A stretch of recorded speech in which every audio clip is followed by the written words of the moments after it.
माथि लाने हो मार्केट भन्नुभएको थियो नि त। यो केही दिनदेखि भोल्युम पनि ठिकै आइरहेछ, 8-10 अरब यस्तै 8-9 अरब आइरहेछ, तर मार्केट चाहिँ फेरि तल जाने हो कि माथि जाने हो कि कता हो कता कन्फ्युज भएर बसे जस्तो भइरहेको दाइ। कि यहाँबाट बुलै माथि एउटा स्विङ चाहिँ आउँछ कि जस्तो नि लाग्छ, फेरि अब खै यहीँबाट झर्न लाग्यो कि जस्तो लाग्छ। के दाइ स्पष्ट पारिदिनु न। बुल आउँछ नै, बुल नआइकन थोरै कहिले पनि मार्केट रहन्छ र हैन।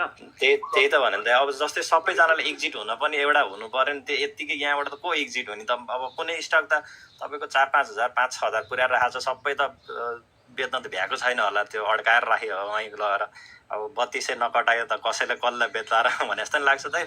फेरि यसो तल आज देख्दाखेरि फेरि यहीँबाट पो झर्न लाग्यो कि जस्तो डर पनि लाग्छ त। यस्तो हुन्छ कि साथी, बुल त आउनु नै पर्छ। 2-4 महिना 1 वर्ष अगाडि पछाडि हुन सक्छ, तर आउनु त पर्यो नि। त्यही त भने हैन।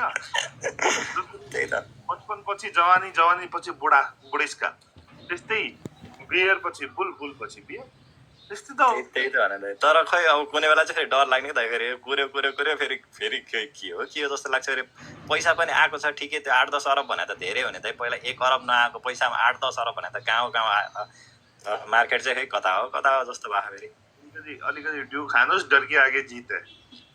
हस् थ्याङ्क यू। जय सियाराम।